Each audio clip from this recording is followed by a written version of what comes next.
Hello, welcome to another video. I feel like I haven't done a sit down video in ages, and every time I sit down to do one, I'm pretty sure I say exactly that.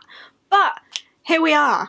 And here I have the Unhaul before Christmas. But before we get into that, I would like to say a big thank you to Skillshare for sponsoring today's video. You have probably heard of Skillshare. It is a very popular online learning platform for creatives, for the curious, for lifelong learners, for those who have experience but want to delve a little deeper into topics. Really, Skillshare could be for anyone. They have online classes on numerous topics from illustration, photography, marketing, animation. Honestly, there is absolutely all sorts on there. You are certain to find something that you can sink your teeth into, and I have been doing exactly that with my Skillshare membership. I recently took the Finding Your Style class by Andy J. Pizza, which I mentioned in a previous video. However, I have stumbled across a class by Jazza. Jazza is a YouTuber that I actually watch. He's an illustration YouTuber, and he is really just energetic, and I love watching his videos on YouTube. So when I found out that he had a class on Skillshare as well, I got excited about that. I haven't yet dove into it, but I am excited to do so. And his class is called Mastering Illustration, Sketching, Inking and Colour Essentials. But it looks like it's quite a long and in-depth one, and I am very excited to get into that, because as I say, Jazza is a creator that I am a fan of anyway, so knowing that he's got a class that he's taught that I can sink my teeth into, and it will be like a good mix of him sharing his wisdom but also like giving pointers, and there will be activities to do as well. I've watched the intro part to it where he explains that there's going to be like a couple of activities throughout it, and we'll be exploring style and colour and the creative process and stuff, so I'm really looking forward to diving into that. And the fact that it's Jazza, and I already know and like Jazza's content, is brilliant, so I'm really excited to dive into that class. One of the great things about Skillshare is that it is curated specifically for learning, so when you have a membership there are no ads. You can learn to your heart's content, go wherever your creativity takes you, with no disruptions, which is fabulous. And with an annual subscription, Skillshare is as little as $10 per month, so it's not going to break the bank. However, if that sort of subscription is not something that you are quite ready to take the plunge and subscribe to, I am happy to let you know that there is a link in my description where the first 1,000 people to click through the link will get a free trial of a Skillshare premium membership. So yeah, I'm really excited to dive into the next class I'm going to take with Jazza, and hopefully you could find something that would interest you as well. So yeah, thank you very much to Skillshare once again for sponsoring this video. Now let's dive into the Unhaul before Christmas. Christmas is upon us, and I mean, it's just around the corner, and I've already received a large number of gifts, and with Black Friday sales that happened, I bought a fair number of books. There will be a haul coming soon, but I need space on my shelves and I'm struggling. We need to do some unhauling, so let's do that. I've got a stack of 12 here, but I've hauled more than 12 books within the last like 12 days, so I'm gonna need to get rid of more than that. So we'll go through these and then we'll scour the shelves again and see what else I can part with, because I need the space. But yeah, let's crack on. First, top of the pile is Murder Most Unladylike by Robin Stevens. If you watched the Middle Grade Monthly live show that this was for, you will know that I absolutely hated this. I hated this so much. I don't often tab books, but I had to tab all the parts that I hated because I hated them so much. So that happened. This is a middle grade murder mystery about Daisy and Hazel, who go to this all-girls boarding school, and Daisy finds one of the teachers dead, but the body then goes missing. Not only do they have to solve the murder, they have to prove that one happened in the first place. Sounds really interesting. However, the discrimination in this I just can't handle. Cannot handle the way Hazel is treated in this. Hazel is a Chinese student, and the way that the other students and the teachers treat her, I could not get past, and I could not understand why it was present in the book. I don't know if later in the series it's touched upon about how the discrimination against her is awful and not okay, but it wasn't in this book, and I can't look past it, and I hated it. for mainly that reason. So Murder Most Unladylike has got to go. Next up is The Girl Who Stole an Elephant by Nizrana Farouk. This was again a middle grade monthly pick that I wasn't a massive fan of. I think with middle grade monthly we've had some ups and some downs with that. But this one I just really wasn't a fan of. I didn't like the characters. Our main character was a bit dislikable. This was January's one, so it was a long time ago now. Chaya, yeah, she steals the Queen's jewels and is then on the run, and they steal an elephant, obviously, but then it turns into a very different story at the end, and how that flipped and how the story then progressed, I just didn't get the logic. I didn't have a good time with this one. I think it got 2 stars from me in the end, so not one I need to hold on to, and one that also has got to go. Next up, another middle grade monthly one, getting rid of a lot of middle grades here, is The Wizards of Once by Cressida Cowell.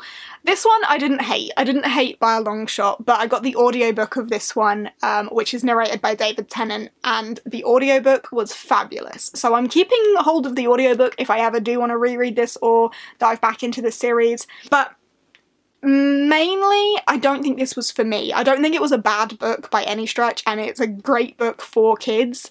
The wild, wacky nature of it is fantastic. It's just not my cup of tea, so I don't feel the need to hold on to a physical copy of this one, so I'm gonna pass this on to a better home. If you're curious, all of the middle grades I am hoping to donate to the school that Jake works at. Jake is my fiance. He works at a primary school, and I'm hoping that their library might take the donations there, so my middle grades are hopefully gonna go there. If not, they'll end up in a charity shop, but hopefully they'll go to the school. So hopefully a kid will pick this up who's, you know, the target audience for this and love it a lot more than I did, but I will hold on to the audiobook if I ever did want to continue with the series or dive back in, because the audiobook was absolutely marvellous. And then the last middle grade here is The Mask of Arabella by Anna Horton. Again, I didn't hate this one, it just disappointed me, wasn't what I was expecting from it. I wanted something a bit bigger and grander. I wanted to love this and I didn't love it, and I just don't see myself rereading this one. So this one is about Arabella, who when she's angry her hands set fire. She can control flames and fire, and she joins a secret group, a magical organisation of masked heroes with their own special skills, and they're sworn to defend Venice. But there is a rising evil from the island of the dead. It wasn't a bad book, it just wasn't everything that I hoped it would be.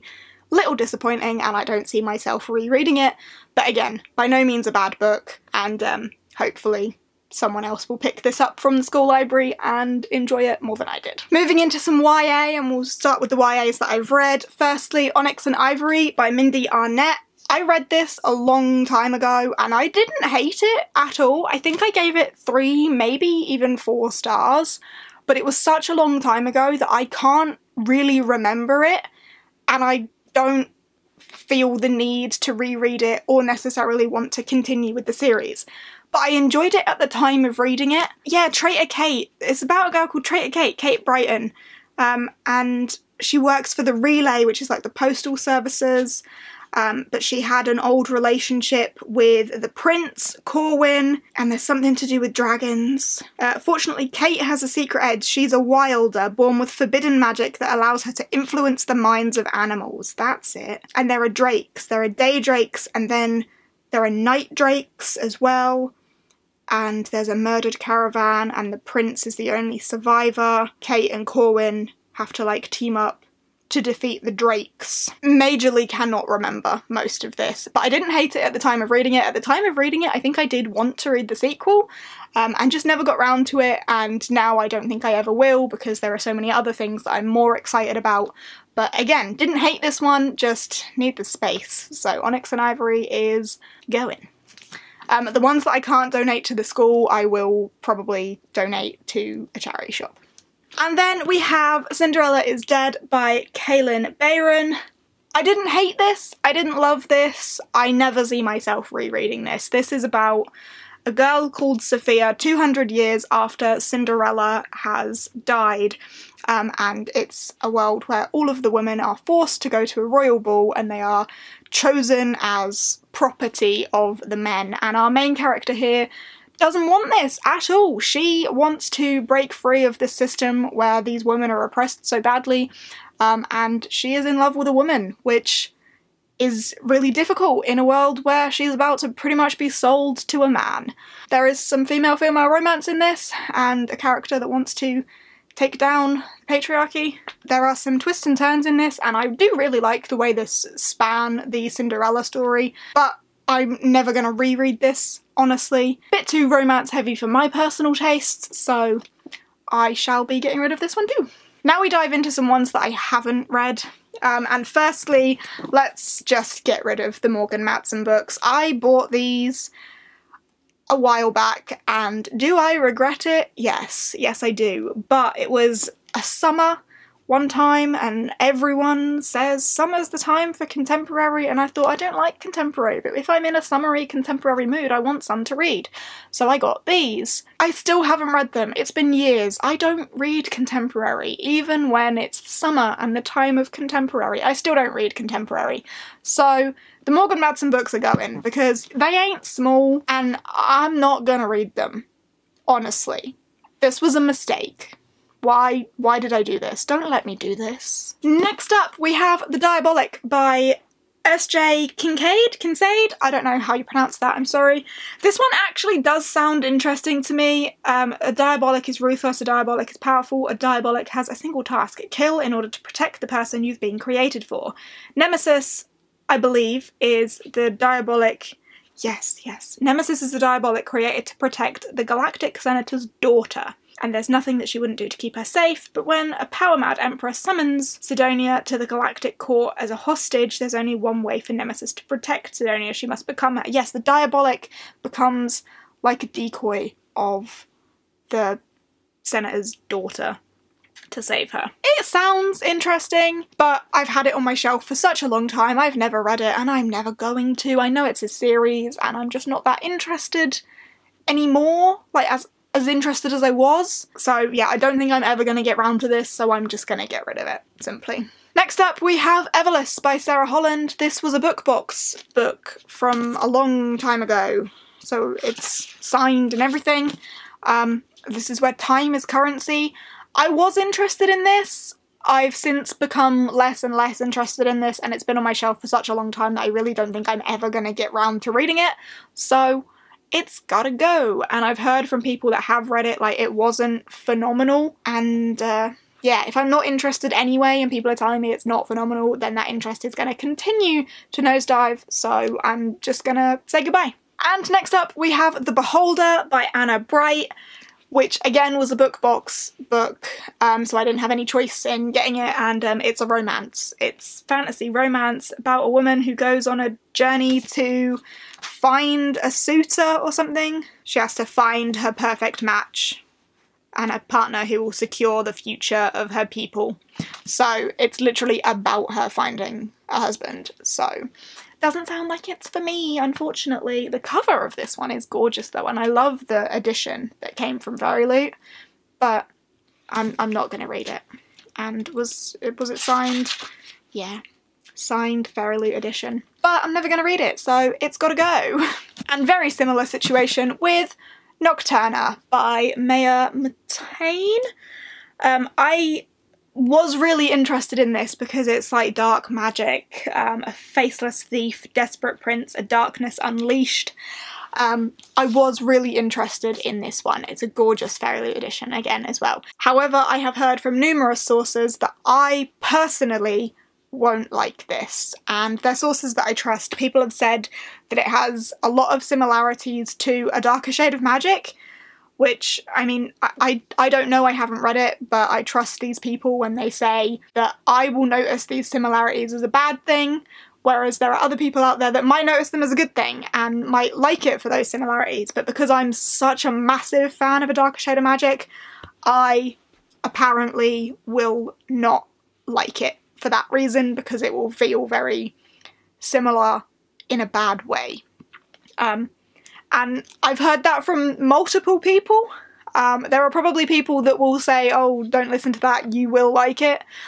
But there are people that say, no, you won't like it. And I don't want to run that risk. I don't want to read it if I know I'm not going to like it, because what's the point? And I know that this is going to go to a better home for someone who actually does really want to read it and will probably like it a lot more than I do, so I'm just not gonna run the risk. Like, I know there might be a chance that I could like it, but I'm not gonna run the risk. So this one is also going. That brings us to the end of the stack that I had already prepped. However, as I say, I really need to get rid of some more. So let's be brutal. Let's scour these shelves, be brutal, and see what else we can find. Gonna need some energy for this. Right, I've done it. I have 7 more. Let's go. Ivy Aberdeens' Letter to the World. I'm so sorry, Molly. Molly gifted me this and I feel really bad for that reason, but I don't like contemporary. It was sweet, it was cute, it's just really not my cup of tea, so I'm sorry, Molly. I know you love this one so much, but it's not for me, and hopefully by donating this one to the school, you know, someone else can find it and read it and love it, so fingers crossed. But this one follows the story of 12-year-old Ivy Aberdeens, whose house is destroyed by a tornado, and she loses her sketchbook, but then mysteriously drawings from her sketchbook appear in her locker. But these drawings are of girls holding hands as Ivy struggles with her identity. And there's some blackmail going on, but it's a really cute, like, coming out story for Ivy, trying to, like, get to grips with who she is and how she feels about girls. But contemporary, it's sweet, but it really wasn't for me, so sorry, Molly, but hopefully someone else can love this one. Next up, Pearl in the Ice by Catherine Constable. I've discovered that I don't like Catherine Constable's writing, and it's really as simple as that. I've read a couple of books from her. I gave this one a chance because I didn't love the first book from her that I read, and I didn't love this one either. This one follows young Marina, young girl called Marina, whose father is captain of a warship and he's going off and she wants to go with him, so she stows away on this into the icy north. Details of this already escape me, but I remember throughout it being like, is there something fantastical about this? Because it sounds like there should be. And there is, but it's a very small element towards the end. I just didn't love it, so it's going to. Similar story with Nevertell by Catherine Orton. Another polar fantasy. Sad to be seeing those go, but I need to be realistic. I'm never going to reread this. It wasn't my favourite, but I didn't hate it. Like, when I think of polar fantasies that I will recommend and I will reread, this sadly isn't one of them. 11-year-old Lena has never seen the world beyond the prison camp until the night she escapes with her best friend, Bogdan. As the pair journey across snowy Russian wilderness, they are pursued by a vengeful sorceress and her pack of shadow wolves. The children need every ounce of bravery and a little sorcery of their own if they are to survive. It was a fun adventure story. There is some magic in there, there's some spooky bits in there, but it's just not one that I love enough to rave about. Like, you probably are aware of polar fantasies that I rave about, and this isn't one of them. So sadly, we're going to donate this one too. Next up, I have Bring Me Their Hearts by Sarah Wolfe. This is one that when I read, it surprised me, and I actually did really like it. And I don't not recommend it. It's just one that, in all honesty, I have to say, like, I forget that I've read it now that I've read it. At the time, it was good fun, but I don't think I'm ever going to read the sequel, and I don't think I'm ever going to reread this. But this is about a young girl called, is her name Sarah? No, Zira. A young girl called Zira, who, the blurb gets me. I raise my chin, carefully keeping my shoulders wide and my face passive. Strong. I will make an impression here, or I will die for my loose tongue. It's that simple. Except it isn't that simple, because I can't die. Because unlike the girls next to me, I'm not here to impress the king and win a royal's hand in marriage or a court position for my father. I'm here for Prince Lucian's heart. Literally. She is a creature called a Heartless, and I hadn't read the inside blurb of this, so I didn't know it's literally on the blurb. Zira is a Heartless, the immortal, unaging soldier of a witch. Bound to the witch Nightsinger, Zira longs for freedom from the woods they hide in, with her heart in a jar under Nightsinger's control. She serves the witch unquestioningly. It's really interesting as she goes on this mission to take the prince's heart. Quite literally to turn him into a Heartless and keep his heart on a jar. On a jar? In a jar. So it was interesting. It took me by surprise. I liked it. It did get a bit romancy, a little bit predictable, but I had a fun time with it. But realistically, I'm not going to reread it, and I'm not going to read the sequel, so we're being brutal here. And next, Stormcrow by Kaylin Josephson. This is an arc that came out in July 2019, and this is an arc that came from a fairy loot, and I still haven't read it, and I never will. I've heard bad things about it, to be honest. I thought that it sounded interesting, I thought I would like it, and people said, oh no, it's really not that great. So here we are. But there are elemental crows. Elemental crows are a part of every aspect of life, until the Empire invades, destroying everything. And there's a princess, and they need to save the kingdom, there's a marriage. Yeah, it's just, I'm not going to read it. Let's be honest, I'm not going to read it. So it's gonna go. And then we have The Surface Breaks by Louise O'Neill. It's a Little Mermaid retelling. The cover is gorgeous. It's a beautiful edition of this book. I've heard bad things about it as well. I've just heard that it's not that great.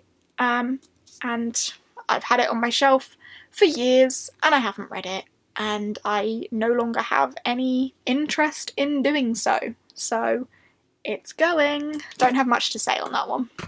And similarly, To Best the Boys by Mary Webber came in a fairy loot box. I love the edition. These grey edges are beautiful, but I'm not going to read it. There's a maze. There is a maze, and I think this girl has to disguise herself as a boy because only boys are invited to the maze to compete for some sort of scholarship. Sorry, survive the labyrinth. But I've heard that the bit that sounds interesting in this is like a tiny bit, not important, and the rest of it is just a bit bleh. So I'm not gonna bother wasting my time with that. Okay, there we go. Now I'm gonna stop. That's a much bigger stack of books. I've definitely cleared some space. I will fill it so quickly. But yeah, maybe in the new year I'll have to do like a even more severe Unhaul. We'll see what happens. Depending on how many more books I end up acquiring. It's growing concerning. But yeah, there we go. There is my Unhaul. I hope you have enjoyed this video. Thank you ever so much for watching, and thank you once again to Skillshare for sponsoring this video. I hope you've enjoyed. If you have, give us a thumbs up. Chat to me down below in the comments, and I will see you in the next one. Bye!